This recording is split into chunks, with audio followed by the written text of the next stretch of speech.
This here is my X Pro sport bike. I'm gonna give this thing the full treatment today. I'm gonna give it a front and rear cam installation, hardwired. It's a nice little upgrade. I'm gonna show you how to do it yourself. So first off, I'm gonna take the front screen, I'm gonna install it right there. And of course, I'm gonna have a rear cam as well. I'm gonna put that right back in there. So I'm gonna show you how to run the wiring and do a simple installation you can do by yourself without hiring a professional. Let's see what I'm going to be putting in. Here's the products. Basically, this one here is a new camera that I got from Rove. It's an R2-RK, which is for the definition of the quality, 4K Dual. It has an app which you can connect to, get all your recordings on the cloud. Built-in front camera right here with GPS. Also comes with this photo sensor lens cover, which gives you more sharper, less, brightness issues, especially in an installation like this where you're going to be on the street bouncing around in the sun.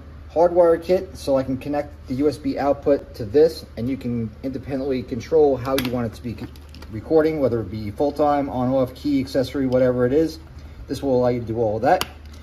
Basic windshield mount for that, nothing happening exciting there.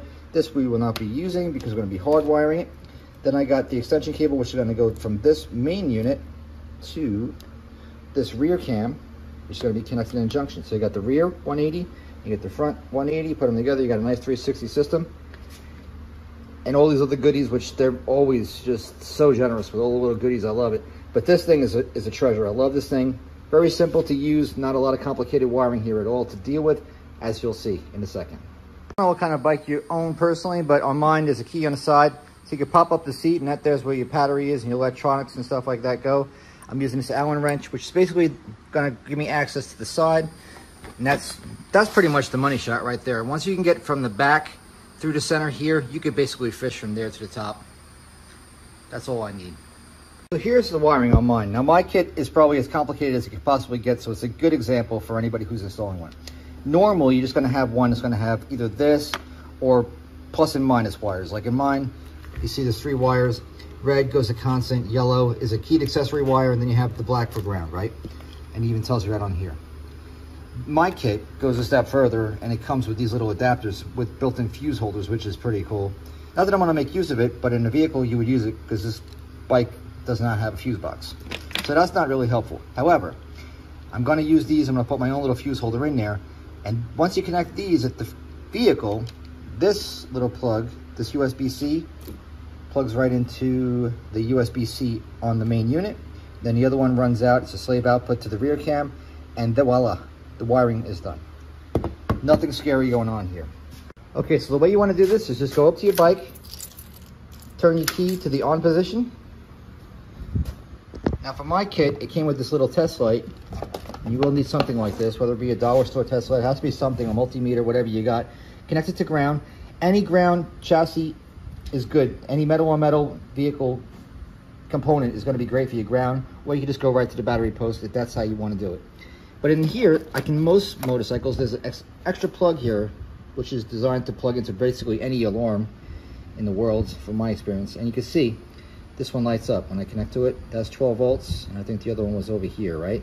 So remember, this one here and this one here both have 12 volts.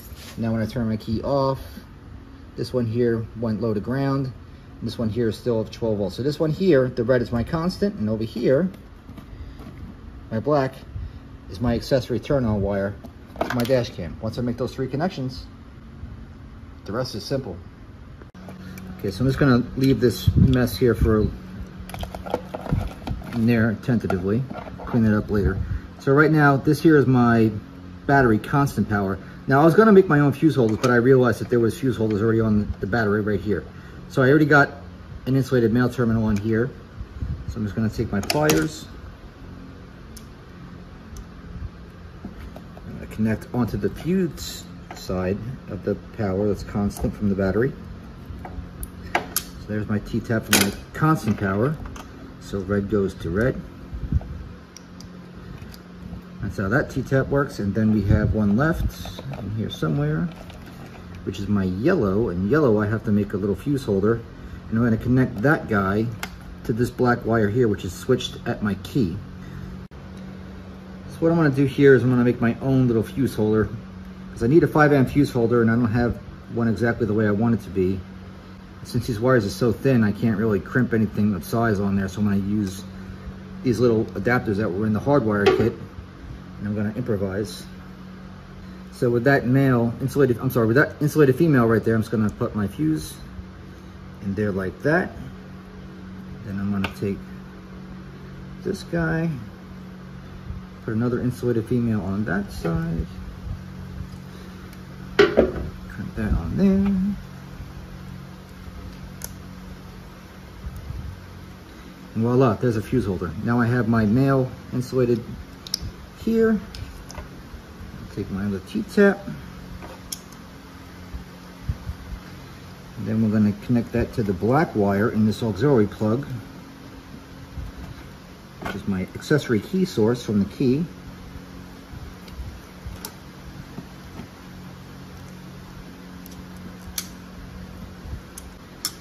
Give me a little trouble there, huh? Okay. Okay, you got a click, so we're good to go. So we can just take this, take that T-tap and slide that in there. So now this is fused, the ground is on there, everything is good. All I gotta do now is plug in my camera, give it a quick test, and then we can run out the cables to the front and the rear and get it wrapped up. All right, so the key is on, the wires are done. Plug that guy in there and we should have power. And we do. So when I turn my key off, after this thing initializes it, it should go out. Please format the memory card before first time use. No. And that's it. That's the way you want it to work. And on here, which is another really cool feature, it has a sensing feature which will automatically turn this thing off from recording in parking lot mode when it goes lower than any one of these voltages. I have mine set for 12 volts even, which is terrific. Another reason why I love this little gadget. It's so cool. And the rest is just two USB-Cs, one to the front, one to the rear. That's it. That's what you want to do is, if you have the same kind of deal where you have a front for power and a rear camera, I basically take the two and I run them down in some split loom tubing. I run them down so that way I can have them protected from the heat. And I kind of guesstimate where they're going to leave off, and I leave a little bit of extra slack so I can go back in here, tighten it all up, zip tie everything, then I can complete it with the rear cam, test it, set it up, and I'm done.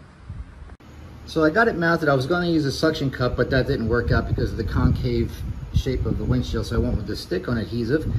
And of course, when I got the two cables running down, there was no neat way to do it. So what I did is I kind of show you what happened here. I kind of just wrapped them up in the shrink tubing, and I used these cable clamps. You see there's one there, and I attached it onto the screw in the dash, and there's another one right there. Then I ran it down through here, of course. You see it comes out right here, right up to my battery area. And I'm just gonna tuck all that stuff in and zip tie it and finish with my camera in the back. I just finished running the rear camera, which is back in here. Boop. See that? Keeping an eye on you, Vela. So that's just running up back through here. I used some flashing tape, which is ultra sticky. I drill a hole with the unit bit back through here. Just take this, put that back together. All this stuff is all tightened up. I just have to put the seat back on there. This is all zipped up. I'm gonna put the lights and the key on. This is what we got. Parking mode is stopped. It's active because the key is on. You see that there's a front camera there. This right here on the top right, that's the rear camera. All right, and then when I turn it off,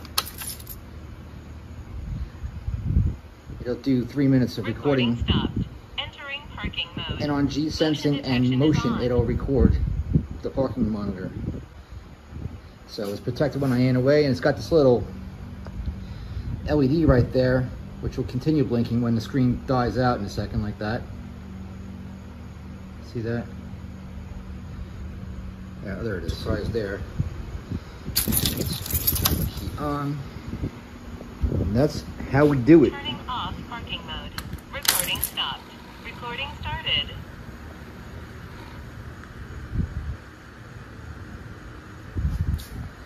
So there you have it, folks. There's a Rove 4K front and rear. This thing's pretty wild. I still have to set up the app and connect that to the Wi-Fi on my phone, which I'll do tomorrow when I got nothing else to do at work or something, but there you go, man. It's a nice little system. This company really makes some good products. I really recommend them. They make such nice stuff. Obviously, if it's going on my own bike, what does that tell you? So until next time.